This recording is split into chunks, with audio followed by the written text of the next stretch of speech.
Hello, आप सभी कैसे हैं। आप सभी का मेरे यूट्यूब चैनल BHU एकेडमी में स्वागत है। आज हम लोग रीजनिंग से संबंधित महत्वपूर्ण प्रश्नों को देखेंगे। ये सभी प्रश्न होने वाले आगामी एग्जामों के लिए बेहद ही महत्वपूर्ण होने वाले हैं। तो चलिए आइए एक एक करके शुरू करते हैं। नीचे दिए गए विकल्पों में से संबंधित संख्या को चुनिए। दिया गया है जिस तरह 27 140 से संबंधित है, 22 115 से संबंधित है, उसी तरह बताना है कि 32 क्वेश्चन मार्क के स्थान पे कौन सी संख्या आएगी।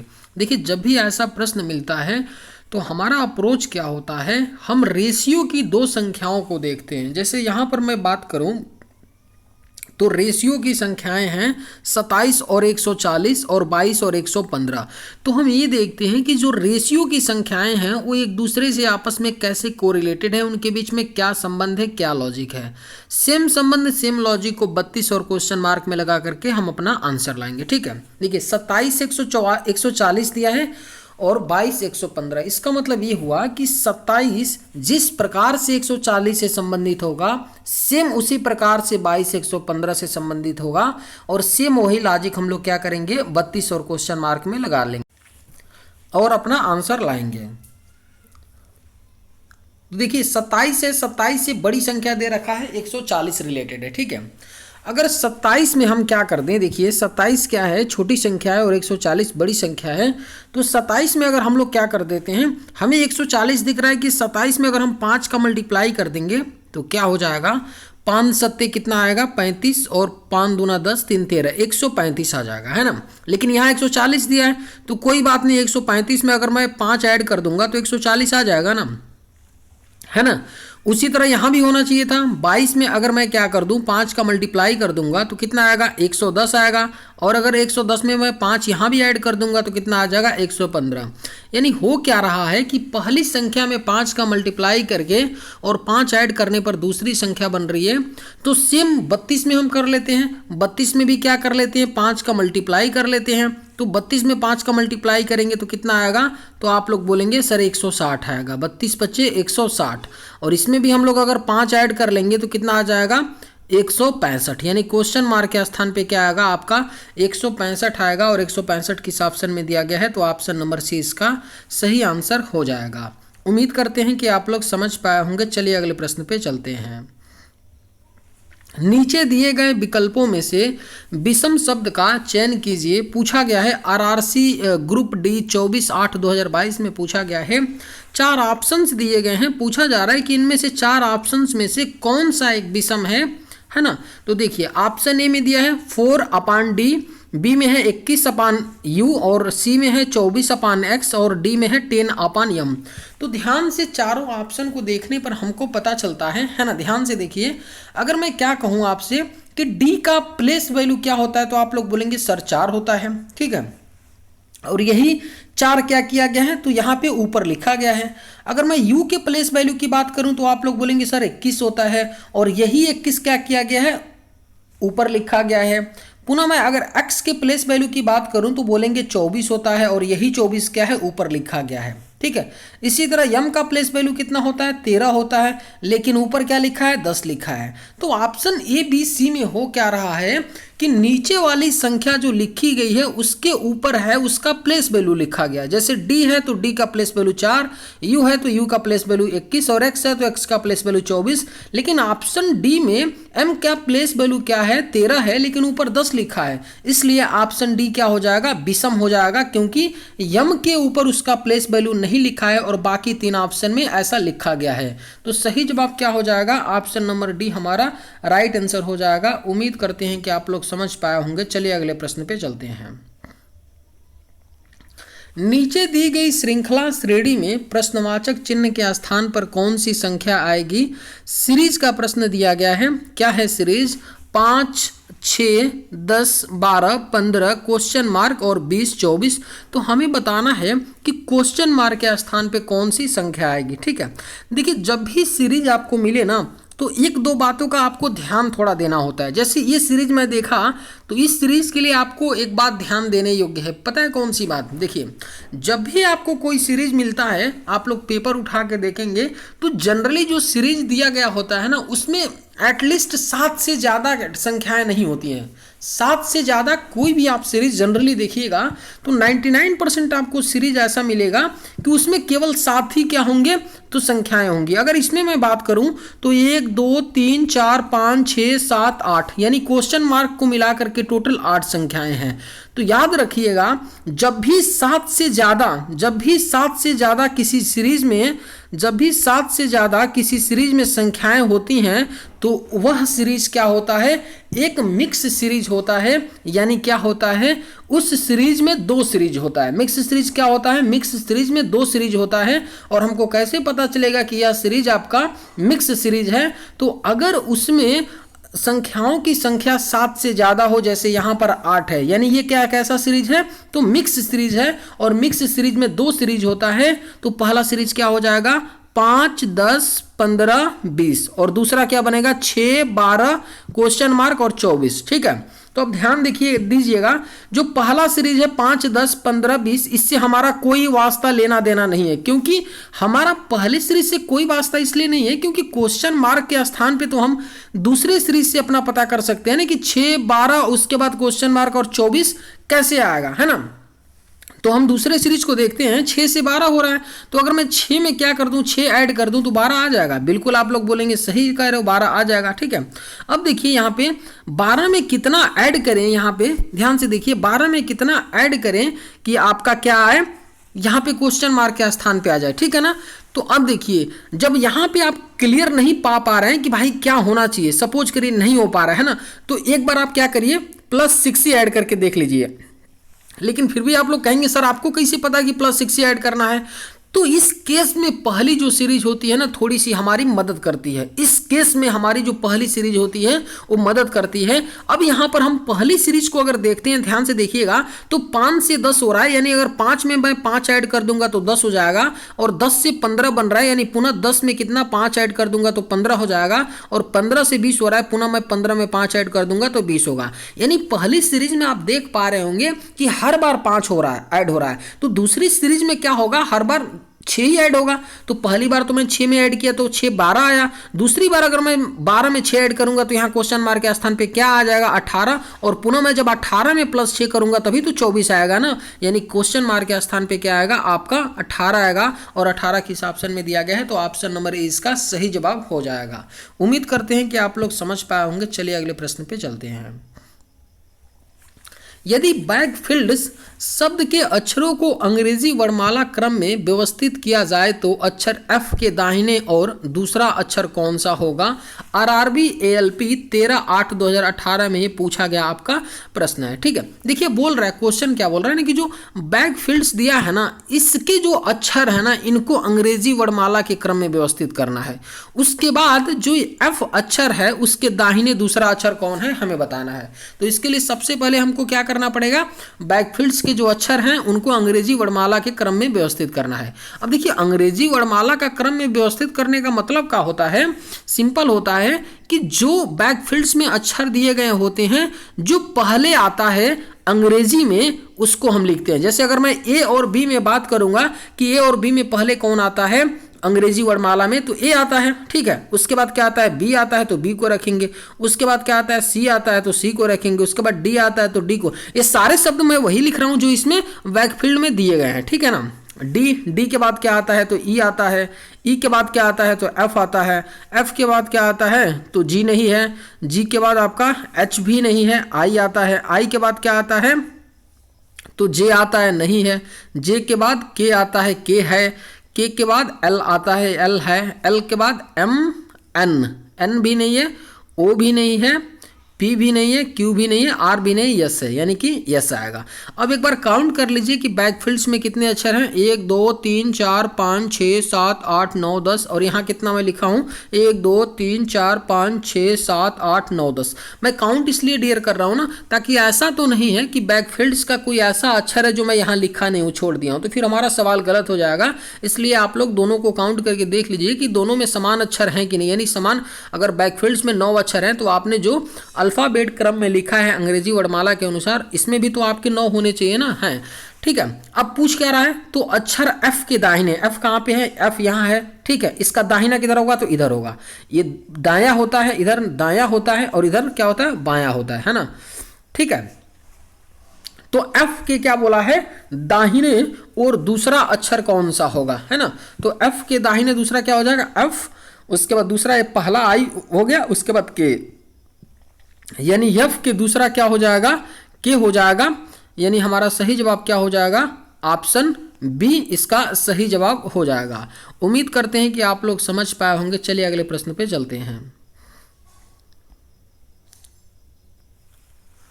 उस वेन आरेख का चयन करें जो दिए गए वर्गों के बीच संबंध को सर्वोत्तम रूप से दर्शाता है। क्या दिया है, हाथ, पैर और सिर, ये 3 शब्द दिए गए हैं। इन 3 शब्दों से हमको एक डायग्राम बनाना है जो इन 3 शब्दों को क्या करते हो, रिप्रेजेंट करते हो। ठीक है, तो दिया है हाथ है, पैर है और सिर है। अगर मैं आपसे पूछूं कि डियर ये बताइए कि हाथ और पैर में क्या कोई रिलेशन है क्या, तो आप लोग बोलेंगे नहीं सर, हाथ और पैर में कोई रिलेशन, संबंध नहीं होता है। दोनों क्या है, अलग अलग शरीर के अंग हैं। और पैर और सिर में कोई संबंध होता है क्या, तो आप लोग बोलेंगे फिर सर कोई संबंध नहीं होता है, क्योंकि पैर और सिर दोनों अलग अलग शरीर के भाग हैं। उसी तरह अगर हाथ और सिर की मैं बात करूं कोई संबंध है क्या, तो यहां पे भी बोलेंगे आप लोग सर हाथ और सिर में भी कोई संबंध नहीं है, दोनों शरीर के अलग अलग अंग हैं। यानी कि ये तीनों शब्द एक दूसरे से कोरिलेटेड नहीं है, इसलिए इन तीनों शब्दों के लिए अलग अलग डायग्राम बनेगा। तो ये आपका हाथ हो गया और एक क्या हो गया आपका पैर हो गया और एक क्या हो गया आपका तो सिर हो गया। तो कुछ इस प्रकार का डायग्राम बनेगा और इस प्रकार का डायग्राम किस ऑप्शन में दिया गया है, तो ऑप्शन नंबर डी इसका सही जवाब हो जाएगा।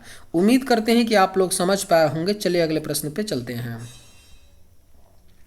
नीचे दिए गए प्रश्न आकृति में लुप्त संख्या ज्ञात कीजिए। क्या दिया है, 3 डायग्राम दिए गए हैं। पहला डायग्राम है उसमें संख्याएं क्या हैं, 15, 90, 75। दूसरे डायग्राम में 18, 108 और 90 और तीसरे डायग्राम में 21, 105। तो क्वेश्चन मार्क के स्थान पे हमसे पूछा जा रहा है कि कौन सी संख्या आएगी। ठीक है, देखिए सिंपल सा फंडा होता है, जो बाकी की 2 आकृति हैं उनमें पूरी 3 संख्याएं दी गई हैं। तो हम ये देखेंगे कि बाकी के 2 डायग्राम में जो संख्याएं हैं वो कैसे कोरिलेटेड हैं या एक दूसरे से कैसे संबंधित हैं। ध्यान से समझिएगा, ठीक है, कैसे संबंधित है एक दूसरे से। ओके, फिर हम लोग क्या करेंगे, जिस प्रकार से 15, 90, 75 एक दूसरे से कोरिलेटेड होंगे, उसी प्रकार से 18, 90, 108 कोरिलेटेड होगा और उसी प्रकार से हम लोग क्या करेंगे, तो 21, 105 और क्वेश्चन मार्क के स्थान पे कौन सी संख्या होगी उसको कोरिलेट करेंगे। ठीक है, ध्यान से पहले डायग्राम को देखने पर हमको पता चलता है ध्यान से कि पहले डायग्राम में ऊपर 15 है, नीचे 90, बगल में 75 है। अगर मैं कुछ भी ना करूं, इस 15 और 75 को अगर मैं ऐड कर देता हूं तो 90 आएगा, बिल्कुल आएगा। देखिए अगर मैं ऊपर वाले 15 और बगल वाले में अगर 75 को ऐड कर दूंगा तो कितना आएगा, 90, बिल्कुल आ गया। इसी प्रकार अगर मैं 18 और 90 को ऐड कर दूंगा तो कितना आ जाएगा, 108 बनेगा कि नहीं, 90, 10, 108 आएगा। यानी कुछ भी नहीं हो रहा है, साइड की 2 संख्याओं को ऊपर वाली और नीचे की साइड की 2 संख्याओं को ऐड करने पर आपका लेफ्ट की संख्या नीचे वाली कॉर्नर की बन रही है ना। तो सेम यहाँ भी क्या करेंगे, 21 और 105 को ऐड कर देंगे तो क्वेश्चन मार्क के स्थान पे आ जाएगा, आएगा ना। तो 105 कर लीजिए प्लस 21 कर लीजिए तो कितना आ जाएगा, 126 आएगा। यानी क्वेश्चन मार्क के स्थान पे क्या आएगा, 126 और 126 किस ऑप्शन में दिया गया है, तो ऑप्शन नंबर बी इसका सही जवाब हो जाएगा। उम्मीद करते हैं कि आप लोग समझ पाए होंगे। चलिए अगले प्रश्न पे चलते हैं।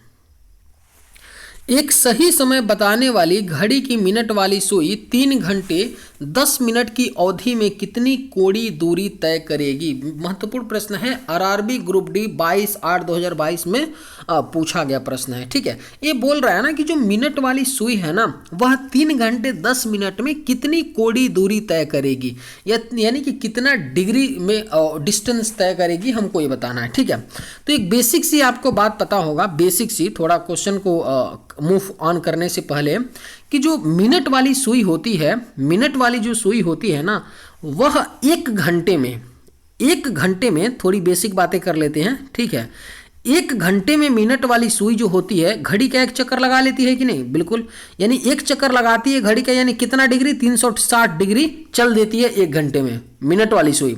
तो 1 घंटे में मिनट वाली सुई है ना, अगर 1 घंटे को मैं किस में कन्वर्ट कर दूं तो 60 में मिनट में, तो 60 मिनट में कितना, तो 360 डिग्री है ना। तो 1 मिनट में कितना हो जाएगा, 60 से काट देंगे तो 6 डिग्री। यानी जो घड़ी की जो सुई होती है मिनट वाली ना, वह 1 मिनट में 6 डिग्री का क्या करती है, कोणीय दूरी तय करती है। तो सिंपल हमको 1 मिनट में पता चल गया है, तो हम यहाँ से निकाल लें कि 3 घंटा 10 मिनट में कितना मिनट होता है। तो 3 घंटा का मतलब कितना हो गया, 3 में 60 का गुणा कर देंगे मिनट के बदलने के लिए, तो ये कितना हो गया, 180 मिनट ये हो गया, और प्लस ये 10 मिनट ऐड कर लीजिए तो 190 मिनट हो गया। अब हमारे पास क्या है, 190 मिनट, और 1 मिनट में 6 डिग्री का कोणीय दूरी करती है तय, तो 190 मिनट में कितना हो जाएगा, 6 से मल्टीप्लाई कर दीजिए, ठीक है। तो 190 का 6 में मल्टीप्लाई कर देंगे तो कितना आ जाएगा, 190 इंटू 6 डिग्री कर लेंगे तो 19 छके 114 होता है, यानी 1140 डिग्री हमारा आंसर आएगा। 3 घंटे 10 मिनट में मिनट वाली सुई जो है 1140 डिग्री का कोणीय दूरी तय करेगी, यानी सही जवाब आपका ऑप्शन डी हो जाएगा। उम्मीद करते हैं कि आप लोग समझ पाए होंगे। चलिए अगले प्रश्न पे चलते हैं। नीचे दिए गए विकल्पों में से संबंधित शब्द को चुनिए। दिया गया है जिस तरफ पेट्रोल गाड़ी से संबंधित है उसी तरह बताना है बिजली क्वेश्चन मार्क के स्थान पे क्या आएगा, ठीक है। सेम प्रश्न है, 1 नंबर वाला सवाल जो अभी हमने ऊपर किया है, अंतर इतना ही था कि वहाँ पे क्या था, संख्याएं दी गई थी और यहाँ पे शब्द दिया है। करने का सेम तरीका होता है, जो भी रेशियो के 2 शब्द दिए गए होते हैं उनको हम ध्यान से देखते हैं कि भाई वो कैसे एक दूसरे से संबंधित हैं। जैसे यहाँ पर हम पेट्रोल और गाड़ी को देखेंगे कि ये कैसे एक दूसरे से कोरिलेटेड है, सेम उसी प्रकार से बिजली और क्वेश्चन मार्क के स्थान पे कौन सा शब्द आएगा जो कोरिलेटेड होगा हम अपना निकाल लेंगे, ठीक है। हमेशा याद रखिएगा कि रेशियो के पास जो 2 संख्याएं या 2 शब्द होते हैं उनका ही आपस में कोरिलेशन निकालते हैं, ठीक है। पेट्रोल और गाड़ी की अगर मैं बात करूंगा तो आप लोग बोलेंगे कि पेट्रोल से चलती है गाड़ी, पेट्रोल से चलती है क्या, गाड़ी चलती है कि नहीं, एग्री। उसी तरह बिजली से क्या चलता है, कच्छ चलता है, नहीं। माल चलता है, नहीं। अंधेरा चलता है, नहीं। बिजली से क्या जलता है, तो बल्ब जलता है। बिजली से क्या जलता है, क्या जलता है, तो बल्ब जलता है। जिस तरह से पहले वाले से दूसरा क्या करता है, चलता है, उसी तरह से यहाँ पर बिजली से बल्ब क्या होता है, जलता है। यानी सही जवाब क्या हो जाएगा, ऑप्शन ए हो जाएगा। उम्मीद करते हैं कि आप लोग समझ पाए होंगे। चलिए अगले प्रश्न पे चलते हैं। नीचे दिए गए अनुक्रम में ऐसे कितने प्रतीक हैं जिनके ठीक पहले कोई संख्या आती है, पूछा गया है। आरआरबी एएलपी 9/8/2018 में पूछा गया प्रश्न है। देखिए, जब भी आपको क्वेश्चन पूछा जाए और नीचे पूरा उसका सीरीज दे दिया जाए, है ना, तो क्वेश्चन बहुत आसान होता है ना, क्योंकि हमें कुछ एक्स्ट्रा एफर्ट करना नहीं पड़ता है। सिंपल क्वेश्चन में पूछा है कि ऐसे कितने प्रतीक हैं, यानी ऐसे कितने इस सीरीज में प्रतीक हैं, है ना, कितने प्रतीक हैं जिनके ठीक पहले कोई संख्या आती है, जिनके जस्ट बिफोर में क्या आता है, कोई संख्या आती है। बाद में कुछ भी आए कोई फर्क नहीं पड़ता है, लेकिन प्रतीक के जस्ट पहले संख्या होना चाहिए, ठीक है। तो देख लेते हैं, जहां जहां प्रतीक है वहां वहां हम लोग रुकेंगे, ओके। यहां देखिए डॉलर दिया है, पहला हमको प्रतीक मिला डॉलर। डॉलर के जस्ट पहले एक संख्या है, यानी एक तो हमको यहां मिल गया ना। अब देखिए हैज है, हैज के पहले डॉलर है तो होगा नहीं। यहाँ पे क्वेश्चन मार्क है, क्वेश्चन मार्क के आगे क्या है, तो एक अक्षर है, ये भी नहीं होगा। यहाँ पे देखिए स्टार के आगे एक क्या है, क्वेश्चन मार्क है, ये भी नहीं होगा। एट द रेट के पहले क्या दिया गया है, तो आपका ओ दिया गया है, तो ये भी नहीं हो सकता है, क्योंकि हमको संख्या चाहिए, है ना। क्या चाहिए हमको, तो संख्या चाहिए। अब देखिए हमारे पास कोई और तो प्रतीक बचा नहीं बचा, यानी केवल एक ही प्रतीक है डॉलर, जिसके पहले क्या है, एक संख्या है। यानी सही जवाब क्या हो जाएगा, ऑप्शन डी इसका राइट आंसर हो जाएगा। उम्मीद करते हैं कि आप लोग समझ पाए होंगे। चलिए अगले प्रश्न पे चलते हैं। रजनी का मुख उत्तर पश्चिम की ओर था, वह 5 मीटर चली फिर बाएं मुड़ गई। आरआरबी एनटीपीसी 12/2/2021 में पूछा गया प्रश्न है और डायरेक्शन का प्रश्न है। देखिए डायरेक्शन का प्रश्न बहुत ही आसान प्रश्न होता है, ठीक है। बिल्कुल एक सिंपल सी बात, डायरेक्शन के प्रश्न को करते वक्त हमको ध्यान में रखना होता है। वो क्या होता है, आप सभी को पता भी होगा कि ऊपर क्या होता है। तो अगर ऊपर मैं पूछूं आपसे क्या होता है, तो आप लोग बोलेंगे कि ऊपर आपका उत्तर होता है, यानी नॉर्थ होता है, नीचे आपका साउथ होता है, और इधर आपका ईस्ट होता है, और इधर आपका वेस्ट होता है, यानी इधर पूरब और इधर क्या होता है, पश्चिम होता है। ठीक है, तो बेसिक सी बात है, आप सबको पता होगा। अब जैसे जैसे अगर एक दूसरी बात और ध्यान दीजिए, अगर मैं आपसे बोलूं कि भाई ऊपर कौन सा है तो आप लोग बोलेंगे ऊपर तो उत्तर है, लेकिन मैं बोलूं आपसे कि भाई इधर कौन सा दिशा है, यहाँ पे कौन सा दिशा है, ये जो एरो है किस दिशा में है, तो ये किस दिशा में है, नॉर्थ और वेस्ट, यानी उत्तर और पश्चिम के ही तो बीच में है ना ये, तो ये क्या हो जाता है, नॉर्थ और वेस्ट के बीच में है। उसी तरह अगर मैं ये पूछूं कि भाई ये इधर एरो है तो ये किस दिशा में है, तो नॉर्थ और ईस्ट, यानी कि उत्तर और पूर्व दिशा में है। तो इस बात को भी आप लोग याद रखिएगा। ठीक है, अब देखिए जैसे जैसे क्वेश्चन में बोला है वैसे वैसे हम लोग एक डायग्राम बनाएंगे, फिर अपना आंसर लाने का प्रयास करेंगे। बोला क्या है, रजनी का मुख जो है उत्तर पश्चिम की ओर था। रजनी कोई क्या है, लड़की है, उसका मुख क्या था, उत्तर पश्चिम। अब भाई उसका मुख उत्तर पश्चिम था तो एरो हम किधर बनाएंगे, ऐसे ही तो बनाएंगे ना, ध्यान से समझिएगा, ऐसे ही तो बनाएंगे ना, है ना भाई, इसी तरह बनाएंगे ना, क्योंकि उत्तर पश्चिम का मतलब हो गया कि उसका मुख इधर था रजनी का। भाई ऊपर उत्तर हो गया, इधर क्या हो गया, पश्चिम हो गया, तो उत्तर पश्चिम यानी बीच में उत्तर पश्चिम की, यानी ये इस तरह का एरो होगा। तो हमने इस तरह उत्तर पश्चिम बना लिया। फिर क्या बोला है, वह 5 मीटर चली, उत्तर पश्चिम की तरफ मुख था और 5 मीटर चली, फिर यहाँ से बाएं मुड़ गई। ठीक है, यहाँ से क्या करती है रजनी, बाएं मुड़ जाती है, तो इधर बाएं मैंने रजनी को मुड़ा दिया और 3 मीटर चली। ठीक है, यहाँ 3 मीटर चली, इसके बाद वह दाएं मुड़ी, इसके बाद क्या करती है, तो वह दाएं मुड़ जाती है, फिर बाएं मुड़ी, यहाँ से बाएं मुड़ी और 3 मीटर चली, चला दिए। इसके बाद वह क्या करती है, तो दाएं मुड़ जाती है और 8 मीटर चली। यहाँ से क्या करती है, तो दाएं मुड़ जाती है और 8 मीटर चली, यहाँ से दाएं इधर हो गया और कितना चली, 8 मीटर चली। ओके, तो पूछ क्या रहा है, वह रुक गई, 8 मीटर चल करके यहाँ पे रुक जाती है। अब उसका मुख किस दिशा में है हमको बताना है। ठीक है, देखिए अब हमसे पूछ रहा है कि उसका मुख किस दिशा में है। ये वाली जो एरो है सेम इसी दिशा में है ना, जिस दिशा में 5 मीटर वाला एरो है उसी दिशा में तो 8 मीटर वाला एरो ही है ना, यानी उसका जो मुख होगा ना सेम उत्तर और पश्चिम दिशा में ही होगा। कौन किस दिशा में, तो नॉर्थ वेस्ट दिशा में ही होगा, नॉर्थ और वेस्ट दिशा में ही होगा, उत्तर पश्चिम। यानी सही जवाब क्या हो जाएगा, ऑप्शन बी हो जाएगा। अभी भी उसका जो मुख है वह उत्तर पश्चिम दिशा की ओर है, यानी सही जवाब ऑप्शन बी हो जाएगा। उम्मीद करते हैं कि आप लोग समझ पाए होंगे। चलिए अगले प्रश्न पे चलते हैं। यदि प्लस का अर्थ घटाना है, गुणा का अर्थ विभाजन है, डिवीजन का अर्थ जोड़ना है, सिंपल सा प्रश्न है। देखिए एक इक्वेशन दिया है और इसमें पूछा जा रहा है ना कि इसका मान क्या होगा, लेकिन जो इसमें साइन जो दिया, जैसे गुणा दिया है तो गुणा का मतलब एक्चुअल में गुणा नहीं है। यह ऊपर बोल रहा है क्वेश्चन में, जैसे बोला है कि प्लस का अर्थ घटाना है, यानी इस इक्वेशन में जहां जहां प्लस है वहां माइनस लगाएंगे। और आगे बोला है कि गुणे का अर्थ क्या है, विभाजन, और गुणे की जगह हम क्या लगाएंगे, विभाजन। और बोल रहा है आगे भग्गे का अर्थ जोड़ना, यानी भग्गे की जगह प्लस का साइन लगाएंगे। यानी जिस साइन को जो बोल रहा है ना, वह साइन हम इस इक्वेशन में लगाएंगे और अपना आंसर लाएंगे। सिंपल सा प्रश्न है, एसएससी पूछती है इस तरह का प्रश्न, है ना। देखिए बोला है प्लस का अर्थ क्या है, घटाना, तो प्लस की जगह क्या मैं कर लेता हूं, माइनस। गुणे का अर्थ क्या है, विभाजन, तो गुणे की जगह मैं क्या कर लेता हूं, तो डिवीजन कर लेता हूं। और भग्गे का अर्थ क्या है, जोड़ना, तो डिवीजन की जगह मैं प्लस कर लेता हूं। और माइनस का अर्थ क्या है, गुणा, तो माइनस की जगह मैं गुणा कर लेता हूं। और सिंपल सा अब इसी को सॉल्व कर लेते हैं और कुछ भी हमें नहीं करना है ना। तो 208 division 8 into 7 minus 38 plus 38 plus कितना है, 28 है ना। अब इसी को सॉल्व करिए। देखिए पहले क्या करेंगे, 8 से इसको मल्टीप्लाई कर लेंगे, तो 8 दूना 16 और 8 छक्के 48 इंटू कितना हो गया 7, ओके, माइनस 38 प्लस कितना 28, ओके। अब 7 से मल्टीप्लाई कर दीजिए, 7 छक्के 42, 2 4, 7 दूना 14 4, 18, 182 आ गया, माइनस आ गया 38 आ गया, है ना। और कितना है, प्लस हो गया 28। 28 और 182 को ऐड करेंगे तो कितना हो जाएगा, 180, 28 2 30 हो गया, यानी 200 आपका 10 आ जाएगा। 182 और 28 को ऐड करेंगे तो कितना आएगा, 210, और इसमें से माइनस 38 कर लीजिए।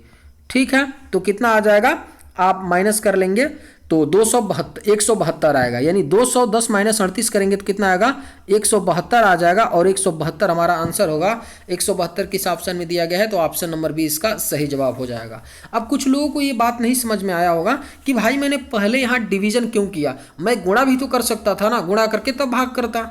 बात समझ रहे हैं कि नहीं।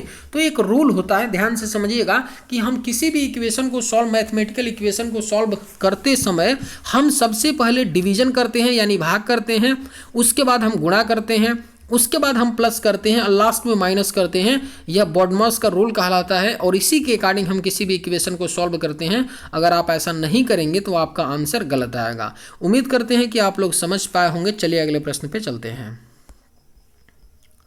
दिए गए समीकरण में किन दो चिन्हों के स्थान परस्पर बदल देने पर समीकरण संतुलित हो जाएगा। दिया है 4 - 10/8 + 3 × 2 = 6 दिया है। हमसे पूछा जा रहा है कि किस ऑप्शन के दो साइन को आपस में बदलने पर इक्वेशन संतुष्ट होगा।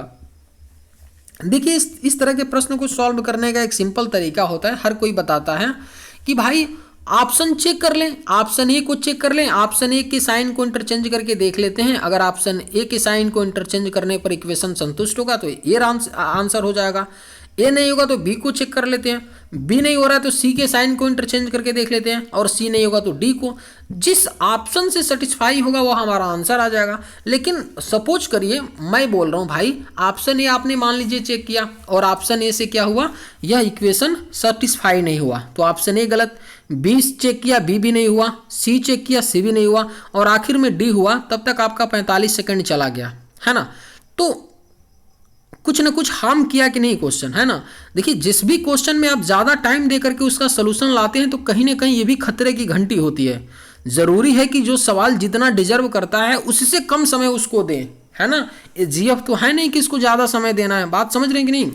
अब देखिए मैं बोलता हूँ कि भाई थोड़ा सा दिमाग लगाना है। अपने पास भगवान ने इतना बड़ा दिमाग दिया है तो थोड़ा सा अपन लोगों को दिमाग लगाना है। क्या लगाना है, मैं छोटी सी बात बोल रहा हूँ भाई कि डिवीजन जहां भी होगा, जैसे यहाँ डिवीजन है, अगर मैं डिवीजन को नहीं छेड़ूंगा तो क्या 10 से कटेगा, 10 काट देगा 8 से, यानी 10 डिविजिबल 8 से होगा, नहीं होगा। और 10 जब 8 से डिविजिबल नहीं है तो ये पॉइंट में कटेगा 10 8 से, और जब पॉइंट में कटेगा तो इस पूरे इक्वेशन का इधर का इक्वल टू के इधर का मान क्या आ जाएगा, पॉइंट में आएगा, और इधर पॉइंट में जब आ जाएगा भाई तो इधर तो क्या दिया है, एक पूर्ण संख्या दिया है, तो क्या होगा हमारा कभी भी क्या होगा, सेटिस्फाई नहीं होगा, क्योंकि अगर हम डिवीजन को बदलते नहीं है तो समझिएगा ध्यान से। यानी कहीं ना कहीं ये जो भाग का निशान है वहां पर होना चाहिए जहां पर क्या है, अगली वाली संख्या को भाग काट दे। तो कहीं पर भी भाग को मैं रखूंगा, अगर मान लीजिए मैं गुणे की जगह भाग को रखूंगा तो भी तो ये 3 नहीं कटेगी 2 से ना, यहाँ भी पॉइंट में आ जाएगा। अगर भाग को मैं प्लस के स्थान पे रखूंगा तो भी 8 नहीं कट पाएगा 3 से। 4 के स्थान पे रखूंगा, माइनस के स्थान पे रखूंगा तो भी नहीं कटेगा। यानी कहीं ना कहीं डिवीजन को मैं कहीं भी रख रहा हूं तो ये कट नहीं रहा है। तो इतना तो क्लियर है कि मैं डिवीजन को नहीं छेड़ूंगा। यानी ऑप्शन बी का साइन और ऑप्शन डी के साइन को क्या कर सकते हैं, मैं कुछ भी नहीं कर सकता हूं, मतलब यूज नहीं कर सकता हूं आप, क्योंकि हमको डिवीजन को छेड़ना ही नहीं है भाई। डिवीजन इसलिए नहीं छेड़ेंगे क्योंकि डिवीजन हम कहीं भी इंटरचेंज करें तो हमारा काम नहीं बनेगा।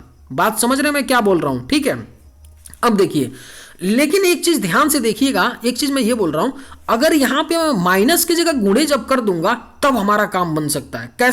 कैसे माइनस की जगह मैं गुणे कर दूंगा, अगर माइनस की जगह यहां गुणे हो जाएगा, ठीक है। यानी आप ऐसे ना करके आपके पास केवल 2 ऑप्शन बचा हुआ है तो आप दोनों ऑप्शन में से किसी एक को चेक करेंगे तो प्रोबेबिलिटी 50-50% का है, तो आप आसानी से इसको करके निकल जाएंगे। लेकिन फिर भी थोड़ा मैं आगे बढ़ करके एक बात बताता हूं, ध्यान से समझिएगा, ठीक है। 2 ऑप्शन है, आप ऑप्शन को ही चेक करिए, नहीं तो ज्यादा कंफ्यूजन होगा, ठीक है आप लोगों। अब ऑप्शन 2 बच गया है, ए बी और डी तो होगा नहीं, तो ऑप्शन ए चेक करके रख लेते हैं, ठीक है। यानी कि गुणे और माइनस को इंटरचेंज करके देख लेते हैं, तो 4 माइनस की जगह क्या रख दें, गुणे रख देते हैं 10। डिवीजन अपने आप पास ही रहेगा, डिवीजन हो गया, यहाँ पे 8 हो गया, ओके, और प्लस हो गया 3 हो गया, और इनटू की जगह क्या कर दें, माइनस कर दें 2, और इक्वल टू कितना हो गया 6, ठीक है। अब देखिए यहाँ पे क्या होगा कि अगर मैं 2 से काटने का शुरू करूँ, 2 से ना काटिए, 4 × 10, ये नीचे चला आएगा 10 के नीचे, 8 हो गया, ठीक है, प्लस हो गया 3 - 2 = 6। अब देखिए 4 से कितनी बार कट गया, 2 बार, 2 से कितनी बार कट गया, 5 बार कट गया ना, बिल्कुल कट गया। 5 और प्लस 3 कर देंगे तो 8 आ जाएगा, और 8 - 2 मैं कर दूंगा तो कितना आ जाएगा 6, यानी 6 = 6 आ गया कि नहीं। यानी ऑप्शन ए के साइन को गुणे और माइनस को बदलने पर क्या हो रहा है, यह इक्वेशन संतुष्ट हो जा रहा है। यानी सही जवाब क्या हो जाएगा, ऑप्शन ए हो जाएगा। उम्मीद करते हैं कि आप लोग समझ पाए होंगे। चलिए आज के वीडियो में बस इतना ही। अगर आप लोगों को ये वीडियो पसंद आए तो एक लाइक ज़रूर कीजिएगा। थैंक्स।